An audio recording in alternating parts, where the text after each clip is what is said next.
ونصلی علی رسول الکریم بسم اللہ الرحمن الرحیم۔ حضرات گرامی قدر، انشاءاللہ آج آپ حضرات کے سامنے 11ویں پارے کے بعد مضامین کو رکھنے کی کوشش ہوگی۔ 11ویں پارے کا آغاز بھی سورہ توبہ سے ہوتا ہے۔ اللہ تبارک و تعالیٰ نے اس بارے میں بہت سے اہم مضامین کو بیان کیا ہے۔ اللہ تبارک و تعالیٰ 11ویں پارے کے شروع میں سابقون الاولون یعنی ایمان میں سبقت لے جانے والے مہاجر اور انصار صحابہ کے درجات کا ذکر کرتے ہیں۔ ویسے تو اللہ تبارک و تعالیٰ نے تمام صحابہ اور اللہ تبارک و تعالیٰ کے ساتھ مخلص لوگوں کے لیے جنتوں کو تیار کر دیا ہے، لیکن ایمان میں سبقت لے جانے والے سابقون الاولون مہاجرین اور انصار کا مقام کیا ہے؟ اللہ تبارک و تعالیٰ اعلان فرماتے ہیں والسابقون الاولون من المہاجرین والانصار والذین اتبعوہم بإحسان رضی اللہ عنہم ورضوا عنہ وأعد لہم جنات تجری تحتہا الانہار، کہ اللہ تبارک و تعالیٰ نے سابقون الاولون مہاجرین اور انصار کے ساتھ راضی ہیں، اور وہ اللہ تبارک و تعالیٰ سے راضی ہیں، اور اللہ تعالیٰ نے ان کے لیے جنتوں کو تیار کر لیا ہے جن کے نیچے سے نہریں بہتی ہوں گی۔ اللہ نے باقی تمام اہل ایمان کا ذکر جو ہے جنات تجری من تحتہا الانہار کے ساتھ کیا کہ اللہ تعالیٰ ان کو ایسی جنتیں دے گا جن میں سے بعض کے نیچے سے نہریں بہتی ہوں گی، لیکن جہاں پر سابقون الاولون صحابہ کا ذکر آیا وہاں پر اللہ تعالیٰ نے مطلقاً اس بات کا اعلان کر دیا کہ اللہ تعالیٰ ان کو ایسی جنتیں دے گا جن کے نیچے سے نہریں بہتی ہوں گی، یعنی ساری جنتوں کے نیچے سے اللہ تعالیٰ نے نہروں کا رواں فرما دیا ہوگا۔ حضرات گرامی قدر، یہ مقام بلند اگر ان کو حاصل ہوا تو اللہ کی بندگی کی وجہ سے حاصل ہوا، یہ مقام بلند ان کو حاصل ہوا حضرت رسول اللہ کی پیروی کی وجہ سے حاصل ہوا، اور اللہ تبارک و تعالیٰ نے ان کے ایمان کو اہل ایمان کے لیے نمونہ اور سیمپل بنا دیا۔ جو لوگ ایکسپورٹ کا بزنس کرتے ہیں ان کو اس بات کا علم ہے کہ جس وقت چاول کا یا شہد کا یا کسی اور کپڑے کا سیمپل بیرون ملک میں جاتا ہے، اس کو اپروو کر دیتے ہیں، تو پھر مال جو وہاں پر کنٹینر کے ذریعے پہنچتا ہے اگر اس سیمپل کے مطابق ہو تو لینے والا اسے قبول کرتا ہے،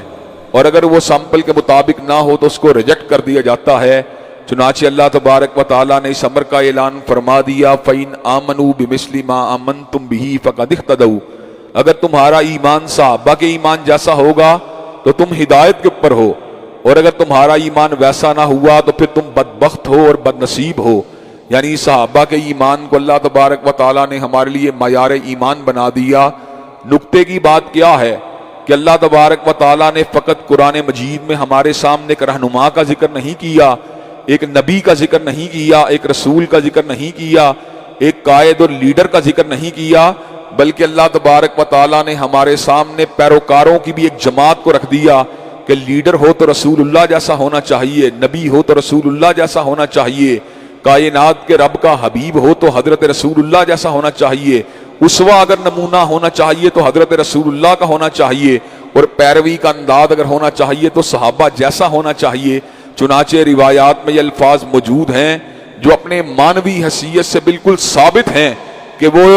گروہ جو جنت میں جائے گا 73 فرقوں میں سے اس کی نشانی کیا ہوگی؟ ما انا علیہ و اصحابی، وہ کام اتنا کرتا ہے جتنا میں نے اور میرے صحابہ نے کیا ہے۔ چنانچہ حضرات گرامی قدر، ہم لوگوں کو صحابہ کرام رضوان اللہ علیہ مجمعین کے مقام، ان کے مرتبے اور ان کے منصب کو صحیح طور پہ سمجھنا چاہیے، اور ان کے بارے میں کدورت رکھنا، ان پہ نکتہ چینی کرنا، ان پہ الزام تراشی کرنا، ان کے بارے میں بدگمانی رکھنا، ان تمام کی تمام چیزوں سے بچنا چاہیے۔ حضرات گرامی قدر، اس صورت میں اللہ تعالیٰ نے اس بات کا بھی ذکر کیا کہ مسجدیں دو طرح کی ہوتی ہیں۔ ایک مسجد وہ ہوتی ہے جس کی بنیاد تقویٰ پہ ہوتی ہے، للہیت پہ ہوتی ہے، اللہ تبارک و تعالیٰ کی رضا کے حصول کے لیے ہوتی ہے۔ اللہ تبارک و تعالیٰ فرماتے ہیں لَمَسْجِدٌ أُسِّسَ عَلَى التَّقْوَىٰ مِنْ أَوَّلِ يَوْمٍ أَحَقُّ أَن تَقُومَ فِيهِ رِجَالٌ يُحِبُّونَ أَن يَتَطَهَّرُوا وَاللَّهُ يُحِبُّ الْمُطَّهِّرِينَ، کہ وہ مسجد جس کی بنیاد تقویٰ کے اوپر رکھی گئی وہ اس چیز کی حقدار ہے کہ اس میں کھڑے ہوا جائے، اس لیے کہ اس مسجد میں ایسے لوگ موجود ہیں يُحِبُّونَ أن يَتَطَهَّرُوا، جن کو تزکیے سے محبت ہے،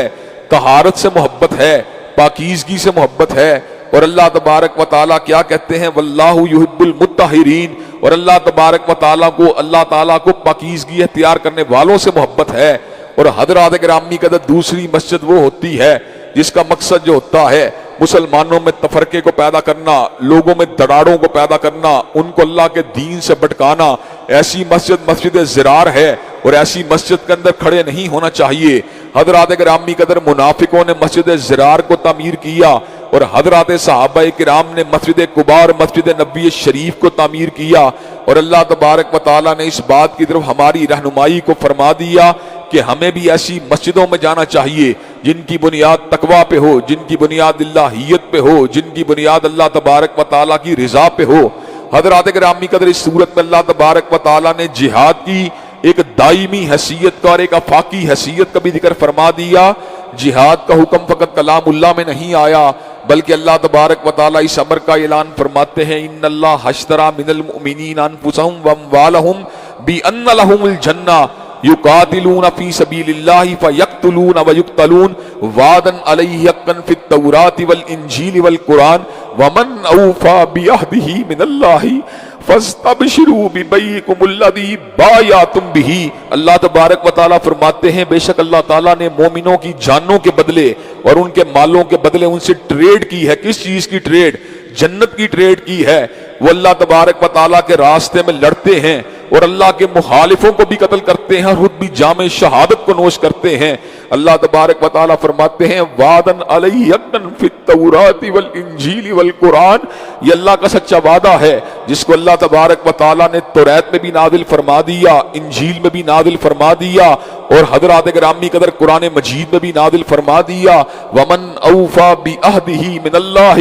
اور اللہ تعالیٰ سے سچا وعدہ کسی کا نہیں ہو سکتا۔ جو اللہ تبارک و تعالیٰ کی بات ہے وہ ہر صورت پوری ہوگی، اور اللہ تبارک و تعالیٰ کی رضا کے لیے جہاد کرنے والے، اس کی حشیت کے اندر ڈوب کر تلوار کو اٹھانے والے اور اس کے دین کی سربلندی کے لیے تلوار کو چلانے والے اور مظلوم مسلمانوں کی حمایت میں تلوار کو اٹھانے والے، حضرات گرامی قدر ہر صورت انشاءاللہ اللہ تبارک و تعالیٰ کے فضل و کرم کو سمیٹنے میں کامیاب ہوں گے۔ حضرات گرامی قدر میں نے پہلے بھی آپ کے سامنے اس بات کو رکھا تھا کہ آج مدینہ کی ریاست کا نعرہ تو لگایا جاتا ہے، لیکن مدینہ کی ریاست میں بازار گناہ بھی موجود ہیں، مدینہ کی ریاست میں شراب کی بھٹیاں بھی موجود ہیں، مدینہ کی ریاست کے اندر اباحیت پسندی والے کام بھی موجود ہیں، مدینہ کی ریاست میں میرا جسم میری مرضی کے نعرے بھی موجود ہیں، مدینہ کی ریاست کے اندر سودی لین دین کے کاؤنٹر بھی موجود ہیں۔ حضرت مولانا تفلی خان رحمت اللہ علیہ نے مدینہ کی ریاست کا کیا خوب نقشہ کھینچا، عجیب نقشہ کھینچا، کہا ہاتھ میں تلوار ہو، ہاتھ میں تلوار ہو اور دل میں ہو خوف خدا، ہاتھ میں تلوار ہو اور دل میں ہو خوف خدا۔ یسربی تہذیب کتنی دل نشین اور سادہ ہے۔ حضرات گرامی قدر اللہ تبارک و تعالیٰ کی حشیت کے ساتھ اللہ تعالیٰ کے راستے میں جہاد کرنے والے لوگ کامیاب ہی کامیاب ہیں، کامران ہی کامران ہیں۔ حضرات گرامی قدر اس صورت میں اللہ تعالیٰ نے اس بات کا بھی ذکر کیا کہ اللہ تعالیٰ کو مشرک اتنا ناپسند ہے، اتنا ناپسند ہے، اتنا ناپسند ہے کہ کسی نبی کو اس بات کی اجازت نہیں دی گئی اور نہ اہل ایمان کو اس چیز کی اجازت ہے کہ وہ کسی مشرک کے لیے دعائے مغفرت کریں، چاہے ان کا قریبی عزیز بھی کیوں نہ ہو۔ ما کان للنبی والذین آمنوا ان یستغفروا للمشرکین، کسی نبی اور کسی مومن کے لیے بات جائز نہیں کہ مشرک کے لیے دعائے مغفرت کرے۔ ہاں ہاں حضرت ابراہیم علیہ السلام نے اپنے بابا آدر کے لیے جو دعائے مغفرت کی تھی اس کی وجہ یہ تھی کہ انہوں نے ایک وعدہ کیا تھا اپنے بابا کے ساتھ، لیکن جب اللہ تبارک و تعالیٰ نے اس بات کو وعدے فرما دیا ابراہیم علیہ السلام آپ میرے خلیل ہیں لیکن آپ کا باپ میرا دشمن ہے، آپ تو میرے آستانے پہ جھکنے والے ہیں لیکن یہ غیر اللہ کا پجاری ہے، آپ تو میرے دوست ہیں لیکن یہ میرا دشمن ہے، آپ تو میری بندگی کرنے والے ہیں لیکن یہ مجھ سے برات کا اظہار کرنے والا ہے۔ جب ابراہیم علیہ السلام کے سامنے اللہ نے اس بات کو رکھ دیا تو حضرت ابراہیم علیہ السلام نے اپنے بابا آزر سے برات کا اظہار کر لیا۔ اور حضرات گرامی قدر ذرا ایک نقطے کے اوپر غور کیجئے، اللہ تبارک و تعالیٰ نے کلام حمید کے اندر حضرت رسول اللہ کے بعد حضرت ابراہیم علیہ السلام یہ سیرت و کردار کو ہم سب کے لیے نمونہ بنا دیا، لیکن پوری زندگی کے فقط ایک واقعے کو نمونہ نہیں بنایا، پوری زندگی پوری کی پوری زندگی کو نمونہ بنا دیا، لیکن ایک ایکسپشن دی، ایک استثناء دیا کہ ابراہیم کی پوری زندگی تمہارے لیے نمونہ ہے۔ قد کانت لکم اسوۃ حسنۃ فی ابراہیم، تم سب لوگوں کے لیے ابراہیم علیہ السلام کی زندگی نمونہ ہے، اور اس کے یاروں کی زندگی بھی نمونہ ہے۔ اذ قالوا لقومہم انا براء منکم مما تعبدون من دون اللہ، ہم تم سے بھی برات کا اظہار کرتے ہیں اور تمہارے معبودوں سے بھی برات کا اظہار کرتے ہیں۔ کفرنا بکم وبدا بیننا وبینکم العداوۃ والبغضاء ابدا حتی تؤمنوا باللہ وحدہ، ہم تمہارا انکار کرتے ہیں اور ہمارے اور تمہارے درمیان عداوت کی بنیادیں ڈل چکی ہیں ہمیشہ کے لیے، یہاں تک کہ تم توحید قادر مطلق پہ ایمان نہیں لے آتے۔ الا قول ابراہیم علی ابیہ لاستغفرن لک، مگر جو ابراہیم نے ایک بات کہی تھی کہ میرے باپ میں تمہارے لیے دعائے مغفرت کروں گا، ابراہیم کی وہ بات تمہارے لیے نمونہ نہیں ہے۔ حضرات گرامی قدر کس طرح کی بات ہے، ابراہیم امام للناس ہے، ابراہیم خلیل اللہ ہے، ابراہیم انبیاء کا جد امجد ہے، ابراہیم امت قانتا للہ ہے، ابراہیم امت حنیفہ ہے، ابراہیم رب کا چنیتا ہے، ابراہیم رب کا برگزیدہ ہے، لیکن ابراہیم کی پوری زندگی میں یہ بات نمونہ نہیں کہ میرے بابا تیرے لیے دعائے مغفرت کروں گا۔ اللہ کو مشرک کتنا ناپسند ہے، اس لیے اللہ تعالیٰ نے یہ بات کہی ہے ان اللہ لا یغفر ان یشرک بہ ویغفر ما دون ذلک لمن یشاء، کہ اللہ تعالیٰ ہر ایک کی خطاؤں کو معاف کر دے گا مگر مشرک کے شرک کو معاف نہیں کرے گا۔ اللہ چاہے تو عذاب دے اور چاہے تو معاف کر دے، لیکن مشرک کے لیے کوئی نجات نہیں ہے، کوئی ٹھکانہ نہیں ہے۔ حضرات گرامی قدر، اور یہ بھی واقعہ حدیث پاک میں آیا ہے کہ آزر قیامت کے دن حضرت ابراہیم کے پاس آ کے یہ بات کہے گا کہ بیٹے آج تیرا مقام بڑا بلند ہے، اپنے رب کو کہہ مجھے معاف کر دے۔ حضرت ابراہیم علیہ السلام اپنے بابا کے کہنے پہ پروردگار عالم کے سامنے اپنے باپ کے لیے جس وقت استدعا کریں گے، اللہ تبارک و تعالی خون کے اندر لتھڑے ہوئے بجو کی شکل میں آزر کو جہنم کی گہرائیوں میں پھینک کر اس بات کو ثابت کر دے گا کہ اللہ تبارک و تعالیٰ کے یہاں پر مشرک کے لیے کوئی مغفرت نہیں ہے۔ حضرات گرامی قدر، اس صورت میں اللہ تعالیٰ نے اس بات کا بھی اعلان فرما دیا، یا ایھا الذین آمنوا اتقوا اللہ وکونوا مع الصادقین، اے ایمان والو اللہ تعالیٰ سے ڈرنے والے بن جاؤ اور جب بھی ساتھ دیا کرو سچے لوگوں کا ساتھ دیا کرو۔ حضرات گرامی قدر، ہمارے معاشرے کے سماجی سیاسی مسائل پتہ کیوں ہیں؟ ہم سچوں کا ساتھ نہیں دیتے، ہم پارٹی کا ساتھ دیتے ہیں، ہم برادری کا ساتھ دیتے ہیں، ہم دھڑے کا ساتھ دیتے ہیں، ہم مفاد کا ساتھ دیتے ہیں، ہم لالچ کا ساتھ دیتے ہیں، ہم پیٹ کا ساتھ دیتے ہیں، ہم ضرورت کا ساتھ دیتے ہیں۔ حضرات گرامی قدر، اگر انسان سچوں کا ساتھ دینے والا بن جائے تو معاشرے کے اندر ظلم کا خاتمہ ہو سکتا ہے، معاشرے کے اندر امن اور انصاف کا دور دورہ ہو سکتا ہے، معاشرے میں ناانصافی کے خاتمے کے لیے اور معاشرے کے اندر امن و امان کے قیام کے لیے اہل ایمان کو اللہ سے ڈرتے ہوئے سچوں کا ساتھ دینا چاہیے۔ حضرات گرامی قدر، اس صورت میں اللہ تعالیٰ نے اس بات کا بھی ذکر فرما دیا کہ تمام کے تمام اہل ایمان کو ایک معاشرے کے اندر دین کی تعلیم کو حاصل کرنے کے لیے نکلنا ضروری نہیں۔ ما کان المؤمنون لینفروا کافہ فلولا نفر من کل فرقۃ منہم طائفہ، لیکن اہل ایمان کے ہر علاقے میں سے، ہر بستی میں سے، ہر کلونی میں سے ایک گروہ ایسا ضرور ہونا چاہیے جو دین کے علم کے لیے اپنے آپ کو وقف کیے رکھے۔ حضرات گرامی قدر، معاشرہ بنتا ہے تمام سیگمنٹس کے اندر ماہرین کے پیدا ہونے سے۔ معاشرے کو اچھے ڈاکٹروں کی ضرورت بھی ہوتی ہے، معاشرے کو اچھے طبیبوں کی ضرورت بھی ہوتی ہے، معاشرے کو اچھے انجینئر کی ضرورت بھی ہوتی ہے،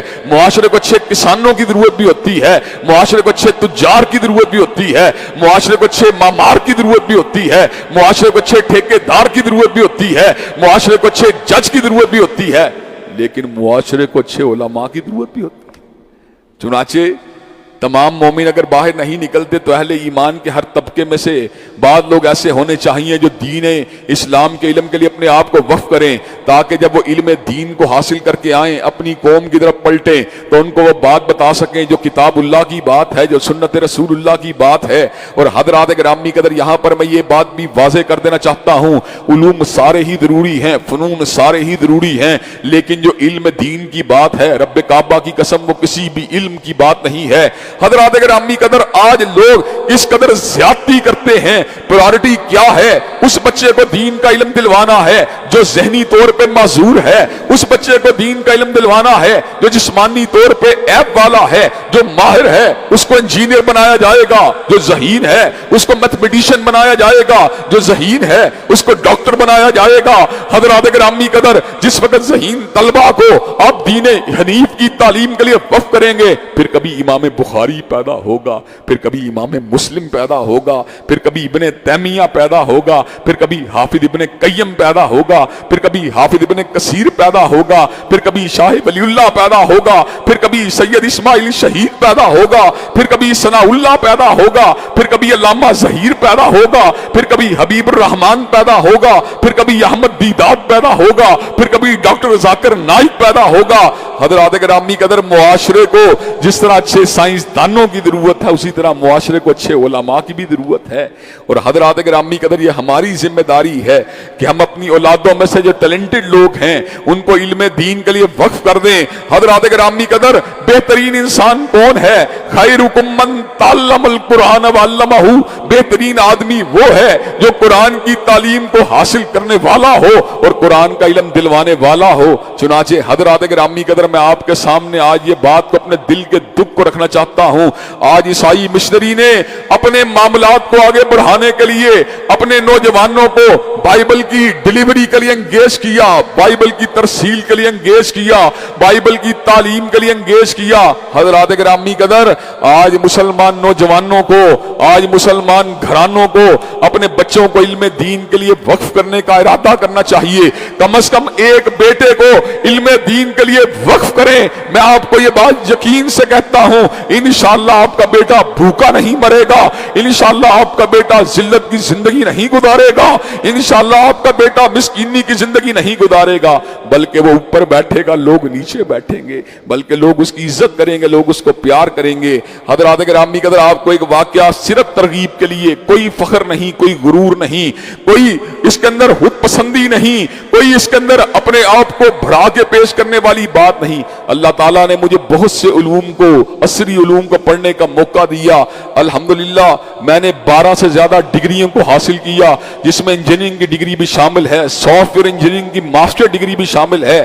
حضرات گرامی قدر میں کئی مرتبہ سوچتا ہوں اگر میں کسی فرم کے اندر, اگر میں کسی انڈسٹری کے اندر انجینئر ہوتا تو حضرات گرامی قدر 4 روپے کما لینے کے باوجود بھی میں کتنا زیادہ, کتنا کو اپنے لیے یا اپنے اہل خانہ کے لیے کس حد تک خیر کو جمع کر لیتا. حضرات گرامی قدر doctor Zakir Naik MBBS doctor ہیں, اگر وہ اپنے پریکٹس کے اندر ہوتے تو کس حد تک وہ اپنے لیے خیر کو جمع کر لیتے. آج سے کوئی 7-8 برس پہلے کی بات ہے, ہم دبئی کے اندر موجود تھے. دبئی کے بڑے بڑے تاجروں نے ہم سے اس محبت کا مظاہرہ کیا, ہم سے اس عقیدت کا مظاہرہ کیا, ہمیں ہماری گاڑیوں کے دروازوں کو کھولا, حتیٰ کہ ہمارے جوتوں کو اٹھا لیا. میرے ذہن میں یہ خیال آیا اگر یہ انجینئرنگ کی تعلیم ہوتی یا میڈیسن کی تعلیم ہوتی تو آج یہ سرمایہ دار اور تاجر اتنی پیار, محبت اور عزت افزائی کا مظاہرہ نہ کرتے. یہ جتنی عزت ہے, یہ جتنی محبت ہے, یہ جتنی عقیدت ہے, یہ جتنا احترام ہے, یہ جتنا پیار ہے, یا رب کے قرآن کی وجہ سے ہے یا کالی کملی والے کے فرمان کی وجہ سے ہے. حضرات گرامی کا چنانچہ آپ کو اپنے بچوں کو علم دین کے لیے لازماً وقف کرنا چاہیے. علم دین معمولی علم نہیں, یہ تو ایک بحر بے قرار ہے, یہ تو ایک سمندر ہے جس میں جتنا بھی تیرتے چلے جائیں اتنا ہی کم ہے. کہیں علم فقہ ہے, کہیں علم حدیث ہے, کہیں علم تفسیر ہے, کہیں علم النحو ہے, کہیں علم الکلام ہے, کہیں پر فقہ الواقع ہے, کہیں پر دین کی سربلندی کے لیے جدوجہد کرنے والے ادارے ہیں, کہیں پر ابلاغ ہے, کہیں پر تبلیغ ہے, کہیں پہ افتاء ہے, کہیں پہ مسائل کی تحلیل ہے. حضرات گرامی قدر ان تمام کے تمام معاملات کو انجام دینے کے لیے امت کو عبقری لڑکوں کی ضرورت ہے, عبقری نوجوانوں کی ضرورت ہے, جینیس لوگوں کی ضرورت ہے, ایکسپشنلی ذہین لوگوں کی ضرورت ہے. اگر یہ سارے کے سارے ذہین لوگ ہمیں میسر آ جائیں تو اللہ تبارک و تعالیٰ کے فضل و کرم سے وہ دن دور نہیں جب پوری دنیا کے اندر دوبارہ اسلام کا پرچم بلند و بالا ہو جائے گا. حضرات گرامی قدر اس صورت میں اللہ تعالیٰ نے اس بات کا بھی ذکر فرما دیا کہ حضرت رسول اللہ صلی اللہ علیہ وسلم کی ذات اقدس کے اندر بہت ہی اللہ تعالیٰ نے رحمت کو, محبت کو اور جو تھی نرمی کو پیدا فرما دیا تھا. ان کی ایک ہی تمنا ہوتی تھی، حریص علیکم بالمومن رؤوف رحیم، ایک ہی تمنا ان کی ہوتی تھی کہ اہل ایمان جنت میں چلے جائیں۔ حضرات گرامی قدر، حضرت رسول اللہ نے جتنی اپنی امت سے محبت کی ہے، حضرات گرامی قدر اس کے تقاضے ہیں کہ ہم بھی ان کے مقام کی معرفت کو حاصل کریں، ہم بھی ان سے محبت کریں، ہم بھی ان کی اتباع کریں، ہم بھی ان کی ذات اقدس کے اوپر درود بھیجیں، ہم بھی ان کے لیے غیرت اپنے دل میں پیدا کریں۔ حضرات گرامی قدر، اگر ہم حضرت رسول اللہ صلی اللہ علیہ وسلم کے احسانات کا بدلہ چکانا چاہیں تو سچی بات ہے پوری زندگی نہیں چکا سکتے، لیکن ہمیں ان کے احسانات کا بدلہ دینے کی کوشش کرنی چاہیے اپنی بساط کی حد تک۔ حضرات گرامی قدر، اس کے آگے سورہ یونس ہے، اور سورہ یونس کے اندر اللہ تبارک و تعالیٰ نے توحید کے حوالے سے بڑی ہی خوبصورت باتیں ارشاد فرمائی ہیں۔ اللہ تبارک و تعالیٰ اعلان فرماتے ہیں والذی جعل الشمس ضیاء والقمر نورا وقدرہ منازل لتعلموا عدد السنین والحساب، کہ اللہ تعالیٰ نے سورج کو روشنی کا منبع بنا دیا اور چاند کی منازل کو طے کر دیا۔ حضرات گرامی کا چاند کو گھٹتا دیکھ کر، بڑھتا دیکھ کر، اس کو اترتا دیکھ کر ہم مہینوں کا تعین کر لیتے ہیں، کیلنڈر کا تعین کر لیتے ہیں۔ اور حضرات گرامی کا آج آپ کو ایک بات بتلاؤں، قمری کیلنڈر شمسی کیلنڈر سے ہر اعتبار سے بلند و بالا ہے۔ اس کی میں آپ کو دلیل دیتا ہوں۔ شمسی کیلنڈر دنیا کے اندر اگر اس کی نسبت سے عبادات ہوتی تو دنیا کے ایک حصے میں لوگ لمبا روزہ رکھتے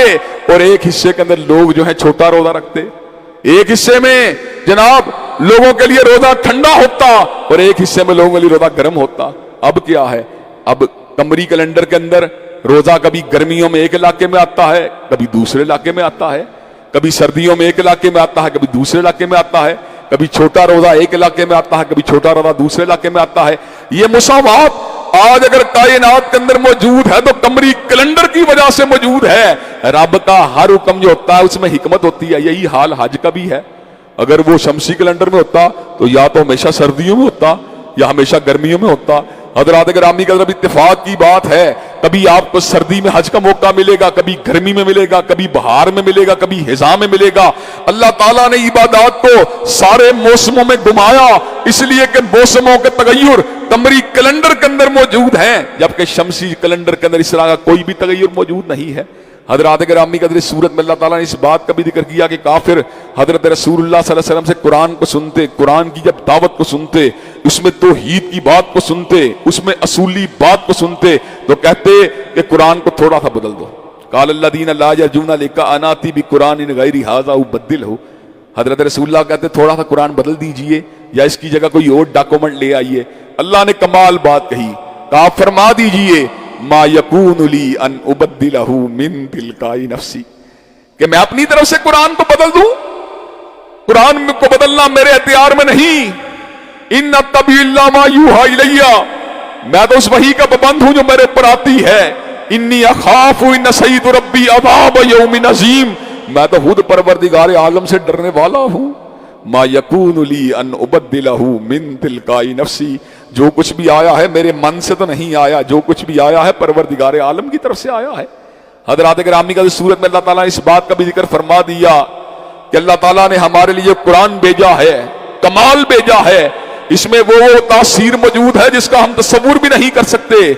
جاءتکم موعظۃ من ربکم وشفاء لما فی الصدور، تم تک تمہارے رب کی نصیحت آ پہنچی ہے جو سینے کی جتنی بیماریاں ہیں سب کے لیے شفا ہے۔ وہدی ورحمۃ للمؤمنین، مومنوں کے لیے ہدایت بھی ہے اور رحمت بھی ہے۔ قل بفضل اللہ وبرحمتہ